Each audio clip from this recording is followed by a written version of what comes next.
Good morning everyone, we are the group 2 and I am Venus Claire Diaz, the first reporter of this group. And now we will discuss the chapter 3 which is all about diversity and multiculturalism.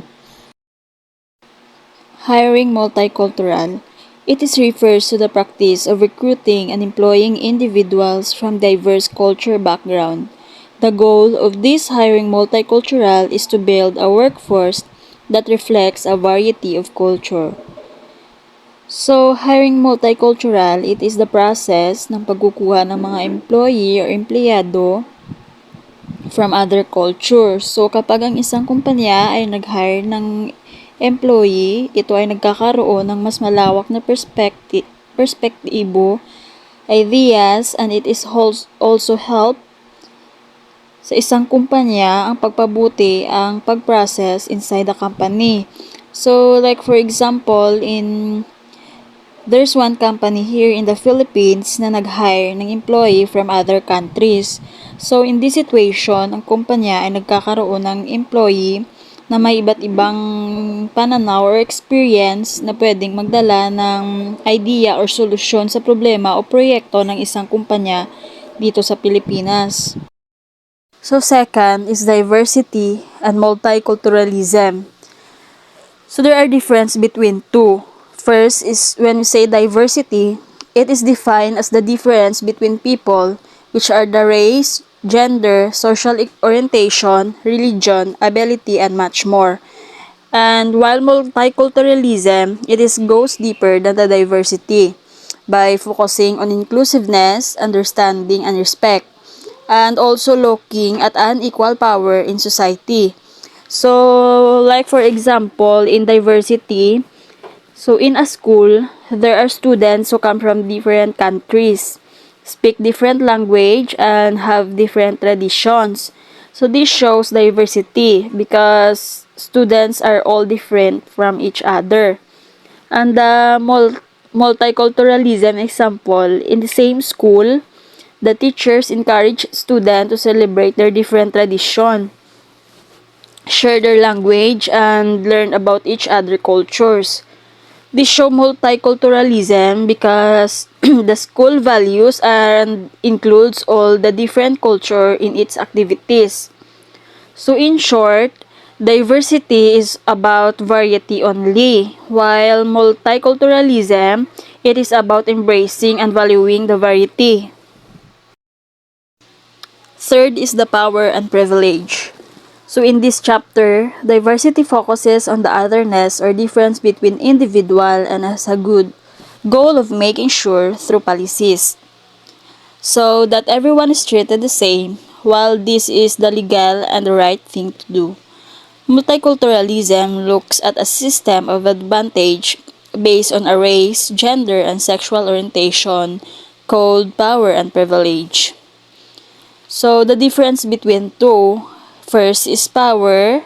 When we say power, it is someone has the ability to make decision or control what happen in situation.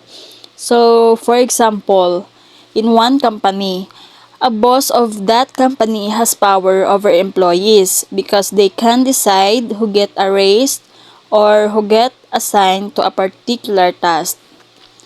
And when we say privilege, it is when someone has advantage in life that others may not have, simply because of who they are. For example, if someone is born into a wealthy family, they might the privilege of going to the best schools and not worrying about money. So in short, power is the ability to control or influence other, while privilege is an advantage of someone has got just because of who they are. The next is why diversity and multiculturalism. Many people look at the diversity and multiculturalism. They think that someone's gender, skin color, or social class shouldn't matter. So diversity can help us with the policies to prevent discrimination, while multiculturalism can help us gain a deeper understanding of difference between people. So the diversity and multiculturalism are important because they bring different ideas and perspective together.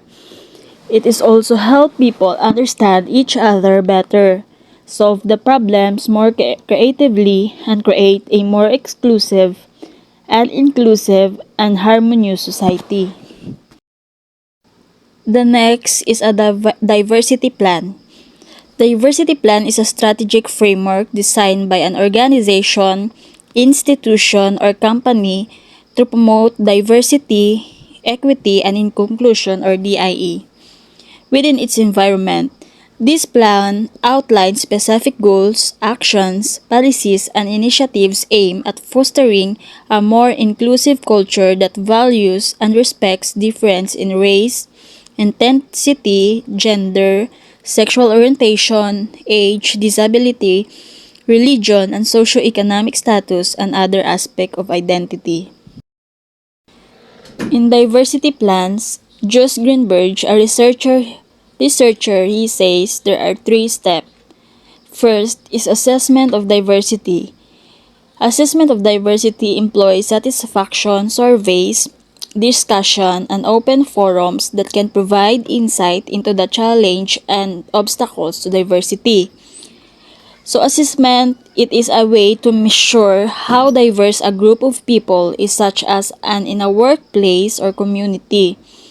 The goal of this is to see if everyone is represented fairly and to find ways to improve diversity and inclusion if needed. Second is development of the diversity plan. Based on the step 1, a series of attainable and measurable goals should be developed regarding workplace diversity. So development of the diversity plans, it is a guide that help an organization become more inclusive and welcoming to people of different background. And the last one is implementation of the plan. Implementation of the plan is the commitment of executive and management in necessary formulating action plan based on the goals developed in step 2. So, implementation, it is refers to the process of putting a plan into action. It involves also executing the step and task outlined in the plan to achieve the desired objective. So, it include allocating resources, assigning responsibilities, setting deadlines, and monitoring progress to ensure the plan is followed effectively.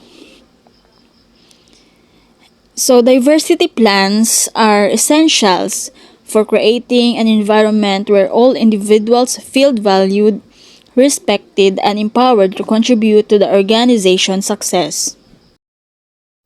Next is the recruitment and selection. Recruitment and selection are processes used by organizations to find and hire the right candidates for job opening. When we say recruitment, it involves attracting potential candidates to apply for positions within the company. It is also include advertising, job openings, sourcing candidates through various channels, and creating a pool of qualified applicants. And selection is the process of evaluating and choosing the most suitable candidate from the pool of applicants. This typically involves reviewing resumes, conducting interviews, and performing assessments to ensure the candidate meets the job requirements and fits well with the company's culture. So both processes aim to ensure that the organization hires individuals who have the skills, experience, and attributes needed to perform the job effectively. Recruitment is attracting candidates to apply for job opening, while the selection is evaluating and choosing the best candidate from those who apply. Testing. In diversity plan typically refers to the process of evaluating and assessing how well an organization diversity, equity, and inclusions or DEI initiatives are working. This involves measuring the effectiveness of strategies and practices designed to promote diversity and ensure that all employees have equal opportunities. So, testing in a diversity plan means checking how well a company's effort to include diverse people are working. This usually involves asking employees for their opinions and looking at data about the workforce and comparing the company's practice to industry standards to see if improvements are needed. The next is pay and promotion. So there are 5 possible reasons studied and researched. First is hours work.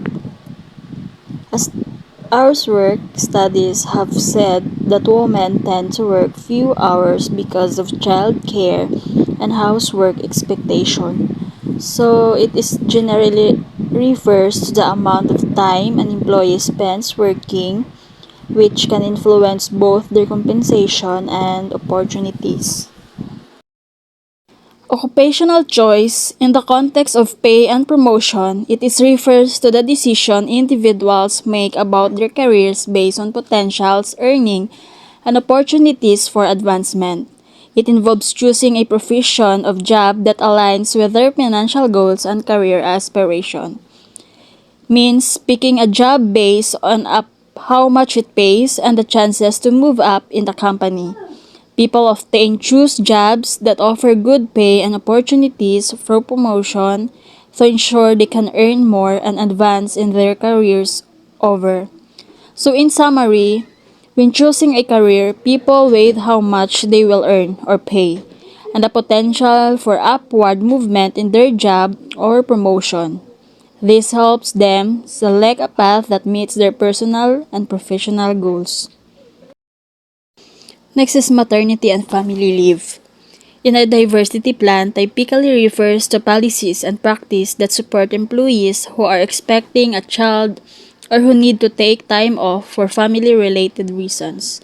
When we say maternity leave, this is time off granted to employees around the birth of a child. It can include both paid and unpaid leave, depending on the company's policies and local laws. It ensures that employees can take time for recover from childbirth and bond with their new child. Next is family leave. This broader category includes leave for various family-related reasons, such as caring for a newborn, adopted child, or a family member with a serious health condition. It may also encompass parental leave for both mother and fathers, and sometimes includes adoption and surrogacy leave. So these leave policies are designed to promote an exclusive workplace by recognizing and supporting the diverse needs of employees. They help ensure that all employees, regardless of their family situation, can balance work and personal responsibilities. Next is the salary negotiation. It is refers to the process of ensuring fair and equitable compensation practice across different demographic groups. This involves addressing any disparities in pay that may exist based on race, gender, ethnicity, or other diversity factors. Organization may implement policies or practice to standardize salary, offers provide equal pay for equal work, and offer training to hiring manager to mitigate unconscious biases during negotiation. So the goal is to create a more inclusive and equitable work environment where compensation is based on the skills, experience, and performance rather than demographic characteristics.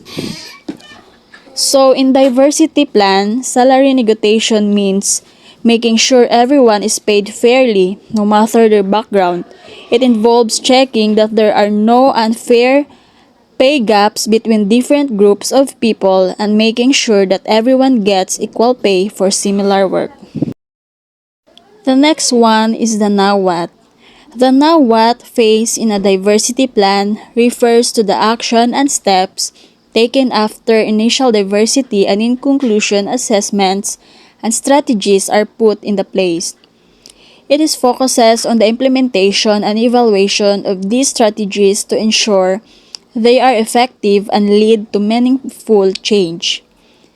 So overall, the now what is about translating the intent of the diversity plan into action, measuring its effectiveness, making necessary adjustment, and embedding diversity and inclusions into the organizational culture for long-term impact. And the last one, the first is Equal Employment Opportunity or EEO. It is a principle aimed at ensuring that all individuals have equal access to employment opportunities and fair treatment in the workplace.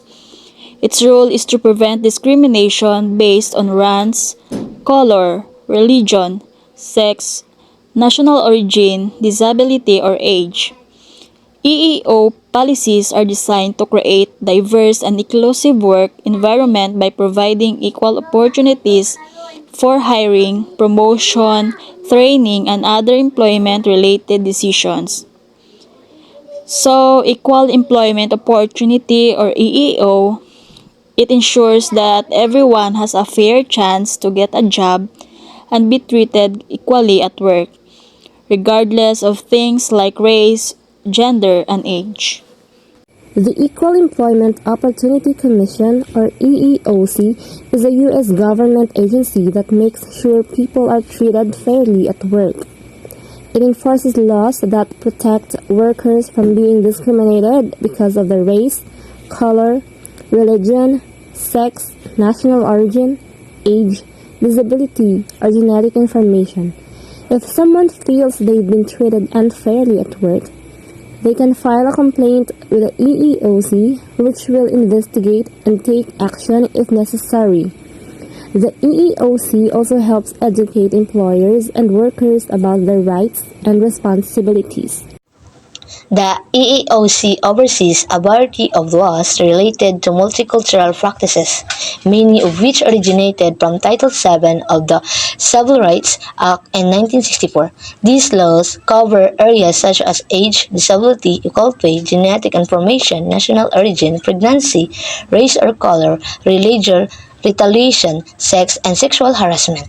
Additionally, the concept of bona fide occupational qualifications allows employers to consider specific attributes during the selection process to meet job requirements. The Age Discrimination in Employment Act, enforced by the EEOC since 1967, prohibits discrimination against individuals aged 40 or older. This law covers various aspects of employment, including hiring, firing, pay, promotion, training, and other conditions of employment.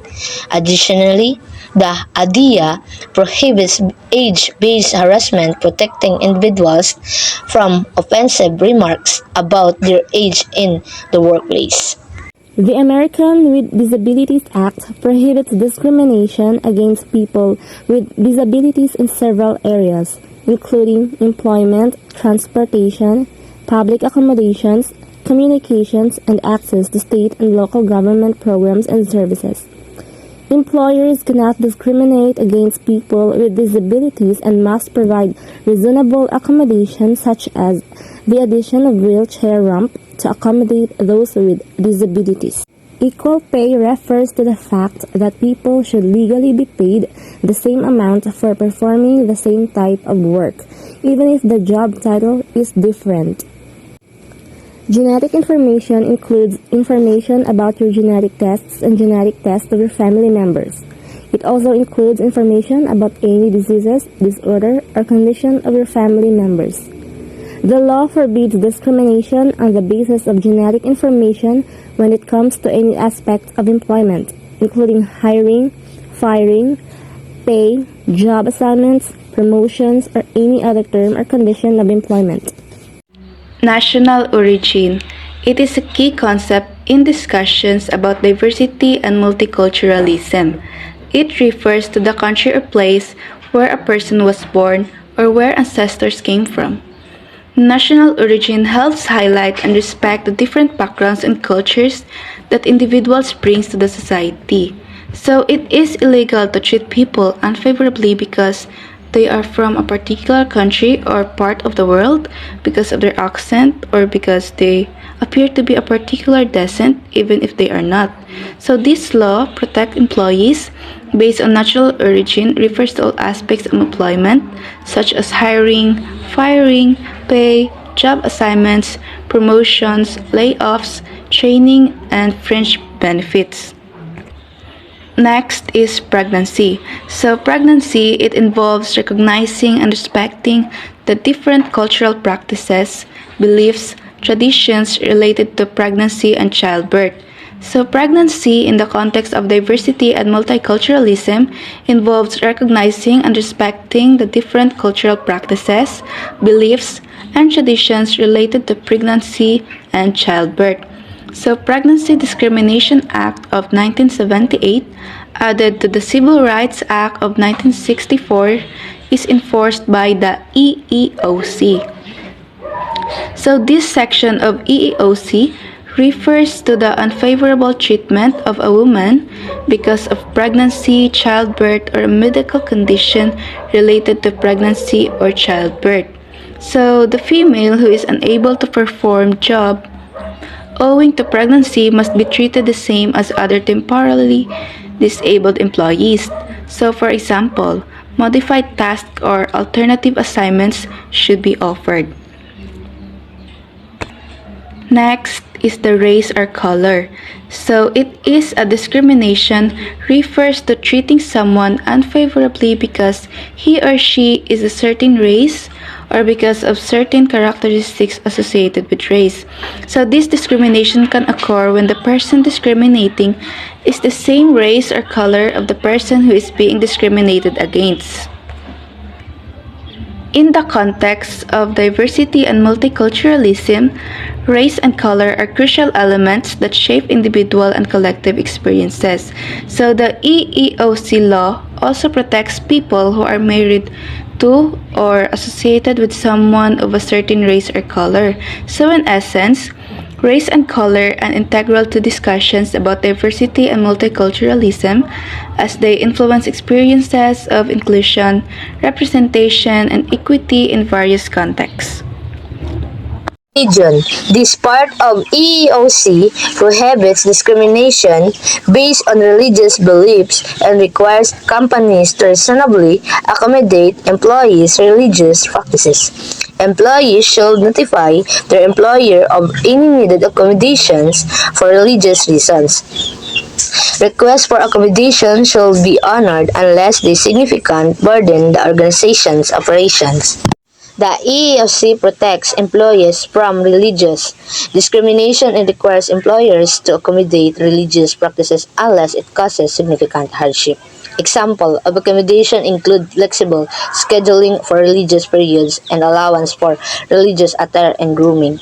Requests that might pose safety risks, decrease efficiency, or infringe on the rights of other employees may not be granted. Sex and sexual harassment. Sex discrimination refers to treating someone unfavorably because of their sex, impacting aspects like hiring, pay, promotion, and more. This law also encompasses sexual harassment, which includes unwelcome sexual advances and other forms of sexual harassment, regardless of the genders involved. Harassment can occur between individuals of any gender combination. Sex discrimination means treating someone unfairly because of their gender, affecting these like hiring, pay, and promotion. This includes sexual harassment, which involves unwelcome sexual behavior can happen between people any gender. Retaliation. The EEOC laws make it illegal to retaliate against individuals who file discrimination charges or complain about discrimination. The case of Sanders B. Thomas involved Anaka Brownie, Sanders being fired by Isaiah Thomas, coach of New York Knicks. After she filed sexual harassment claims, Brownie Sanders was awarded millions in punitive charges for the hostile work environment and retaliation she faced. This case highlights the significant financial and public relations consequences for both sexual harassment and retaliation in the workplace. The EEOC prohibits retaliation against those who report discrimination. The Sanders v. Tomas case shows that firing someone for filing a sexual harassment claim can have serious financial and reputational consequences for the employer. Military service, the Uniformed Services Employment and Reemployment Rights Act (USERRA) safeguards individuals who serve or have served in the military, reserves, National Guard, or other uniformed services. It guarantees that they are not disadvantaged in their civilian careers due to their military service, mandates re-employment in their civilian jobs upon return from service, and prohibits discrimination based on military service history. USERRA protects service members and veterans from discrimination in their civilian jobs due to their military service. It requires employers to rehire them upon return and prohibits discrimination based on their military history. Melinda, the HR manager at Dragon Enterprises, implemented strategic recruiting processes due to the company's significant growth over the past 2 years. She began by developing job analysis for each position through a questionnaire filled out by employees, with a focus on compliance with EEOC laws and promoting workforce diversity. Melinda revised job description based on job analysis and job qualifications. She then created a recruitment plan to fill new positions, include 3 floor management roles, 3 office positions, and 15 factory floor positions. Melinda established a recruitment timeline, accepted applications through various methods, and revised employee referrals. She utilized recruiting companies, social media platforms, and employee referrals to attract specialized talent. After receiving numerous applications, Melinda started reviewing resumes to proceed with the selection process. Recruitment is a crucial aspect of human resources management that involves strategically planning to attract a pool of qualified candidates for organizational needs. Before recruiting, companies must developing staffing plans and forecasts that required workforce based on factors like budget, organizational plans, and life cycle stage. Forecasting consider internal factors such as budget constraints, production levels, and external factors like technology changes, laws, and competition. By analyzing forecasting data, HR professionals identify skill gaps and recruit individuals with appropriate qualifications and backgrounds to meet organizational needs. Recruitment of the right talent requires strategic planning and a true understanding of the labor market. When a job opening occurs, HR professionals must be prepared to fill the position effectively. Here are the key aspects of developing a recruitment strategy. First, refer to the staffing plan and ensure job analysis accuracy. Second, write job description and specification. Third, use the bidding system to review internal candidate qualifications. Fourth, determine the best recruitment strategies for the position. Last is implement the recruitment strategy. Job analysis and job descriptions. The job analysis is a formal system developed to determine what tasks people actually perform in their jobs. So, it is the process of gathering and analyzing information about the content and the human requirements of jobs, as well as the context in which jobs are performed, and it is also used to determine placement of jobs. There are 2 types of job analysis can be performed. First is a task-based analysis, and second is a competency or skills-based analysis.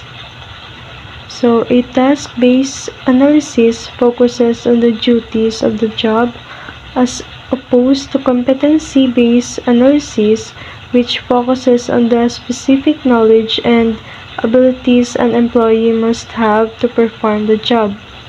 The law and recruitment. One of the most important parts of HRM is to know and apply the law in all activities, the HR department handles.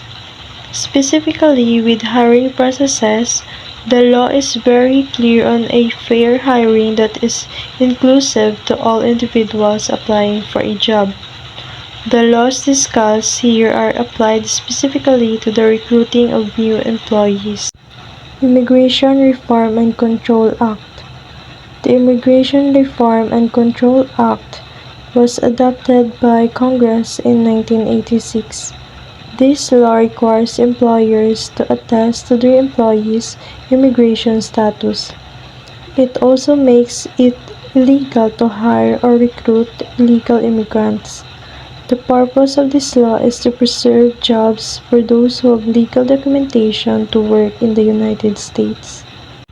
So the Immigration Reform and Control Act prohibits employers from knowingly hiring, recruiting, or referring for a fee any alien who is unauthorized to work. The public policy behind this law reflects the concern that the problem of illegal immigration and employment requires greater control and stronger enforcement mechanism by the federal government. HR professionals must verify both the identity and employment eligibility of all employees, even if they are temporary employees. The INS I-9 form or Employment Eligibility Verification Form is the reporting form that determines the identity and legal work status of a worker. So the purpose of I-9 form is to verify the identity and employment authorization of new employees and in a certain instances to re-verify that the employee is still authorized to work. Patriot Act. Patriot Act was passed after terrorist attack United States on September 11, 2001. Introducing legislative changes to enhance the federal government's ability to conduct domestic and international investigations and surveillance activities. As a result, employers needed to implement new procedures to maintain employee privacy rights, while also creating a system that allowed for release of information requested by the government. So it is important for HR professionals and managers to let potential employees know of these new requirements before the hiring process begins. EEO set of laws. The Equal Employment Opportunity Commission or EEOC is a federal agency charged with the task of enforcing federal employment discrimination laws. While there are restrictions on the type of company covered, companies with at least 15 employees, the EEOC requires collection of data and investigates discrimination claims. Again, for organizations with more than 15 employees.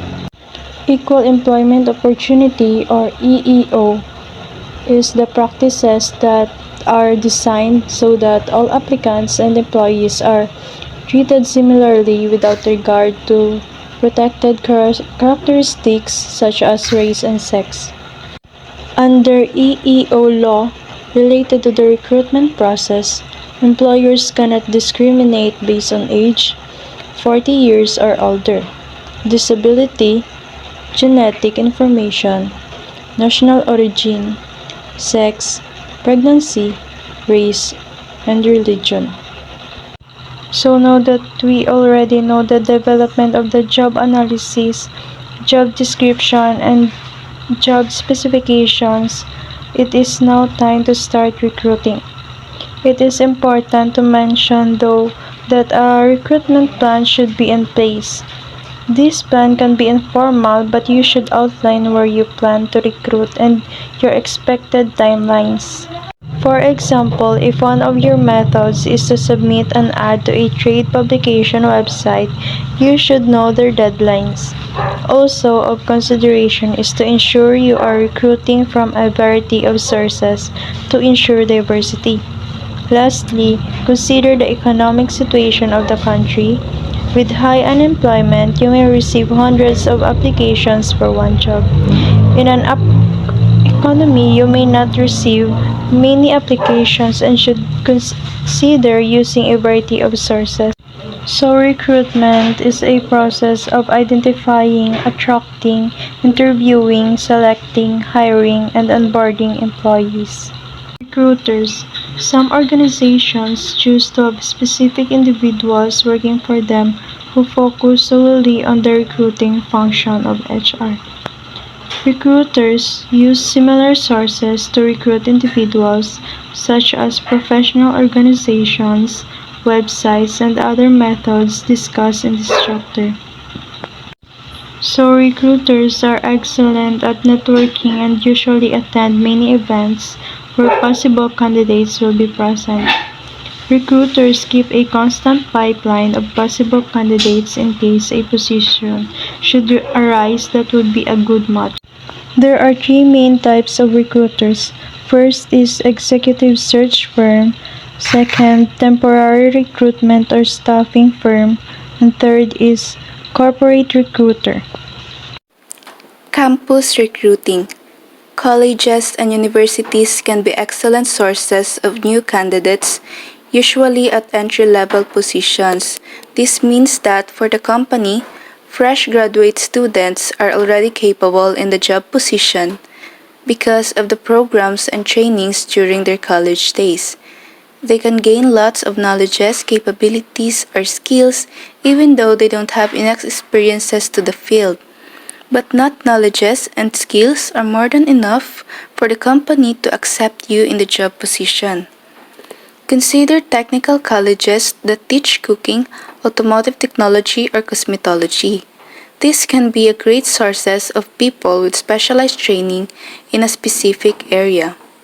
Next, many organizations use their campus recruiting programs to develop new talents who will eventually develop into managers. Many organizations strategically leverage their campus recruiting programs to identify and nurture fresh talents. For this type of program to work, it requires the establishment of relationships with campus communities, such as Campus Career Services Department. So it's crucial to build strong relationships with key stakeholders within the campus community. It can also require time to attend campus events, such as job fairs. Setting up a formal internship program might also be a way to utilize college and university contacts. It also requires a commitment of time and resources. That is participating in campus recruiting. It also involves that. Professional associations. These are usually non-profit organizations whose goal is to further a particular profession. Almost every profession has its own professional organizations. So here are some examples of professional associations. As shown in the figure 4.5 overview of the steps to the recruitment process. One is the staffing plan. So it is a strategic framework that outlines how an organization will manage its workforce to meet current and future needs. Next is the develop job analysis. So it helps in creating accurate job descriptions, recruiting the right candidates, and developing training and evaluation criteria. Next is the right job description and job specifications development. So it helps attract qualified candidates and sets clear expectations for the role. Next is the no laws relating to recruitment, such as anti-discrimination laws that ensure that recruitment practices do not unfairly disadvantage candidates based on protected characteristics. Next is develop a recruitment plan. Implement a recruitment plan. Accept application materials and selection process. So by effectively managing the acceptance and processing of application materials, organizations can ensure a smooth and organized recruitment process, ultimately helping to identify and select the best candidates for the job. Labor unions can also be excellent sources of candidates, and some unions also allow job posting on their website. So this type of networking can help introduce you to people in your industry who may be looking for a job or know of someone who needs a job. Websites. Using websites in recruitment is a common and effective strategy to attract, engage, and manage candidates. If you have ever had to look for a job, you know that there are numerous websites to help you to do that. By effectively utilizing websites and online tools, organizations can enhance their recruitment efforts, reach a broader audience, and create a more efficient and engaging hiring process. Some examples of website might include the following. 1. Your own company website. Yahoo Hot Jobs, Monster, Career Builder, and Job Central. And also, job posting and advertising, social media integration, search engine optimizations are examples of how you post it on websites. Social media. The goal of social media as a recruiting tool is to create a buzz about your organization, share stories of successful employees, and tout an interesting culture. Even smaller companies can utilize this technology by posting job openings as their status updates, so this technique is relatively inexpensive. But there are some things to consider. For example, tweeting about a job opening might spark interest in some candidates, but the trick is to show your personality as an employer early on.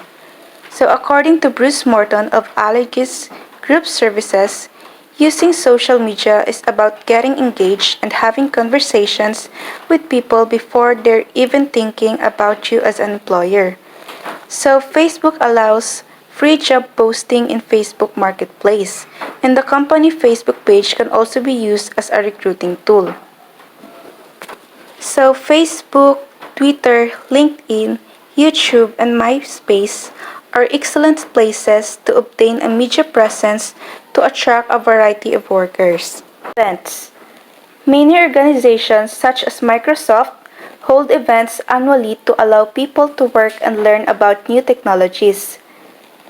Other events may not be specifically for recruiting, but attending these events may allow you to meet people who could possibly fill a position or future position.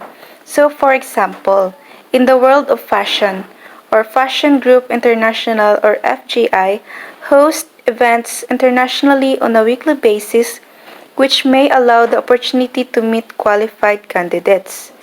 Recruitment events are a valuable tool for engaging with potential candidates, enhancing your employer brand, and filling open positions with qualified talents. So, in events, examples of these are the job fairs. The purpose of to meet and interact with a large number of job seekers in a single location. One example also is the campus recruiting events, which is mentioned earlier. And the other one is the networking events that build relationships with professionals in a specific industry or field. So these events help companies identify potential candidates and strengthen their industry presence. Special Specific Interest Groups or SIGS. So these groups may require membership of individuals focused on specific topics for members. Often, SIGS will have areas for job posting or a variety of discussion boards where jobs can be posted. For example, the Women in Project Management SIG provides news or project management and also has a place for job advertisements. So recruiting over SIGS can be a great way to target a specific group of people who are trained in a specific area or who have a certain specialty. So in short, SIGS, this refers to organizations or communities focused on particular fields, industries, or shared interests. Other examples of SIGS might include the following. One is the alumni network that connect the graduates from specific educational institutions. Next is the professional development and training groups, focused on ongoing education and skills development within a particular field and industry. Next is the industry-specific associations that connect the professionals who are experts in a particular industry or field. Referrals.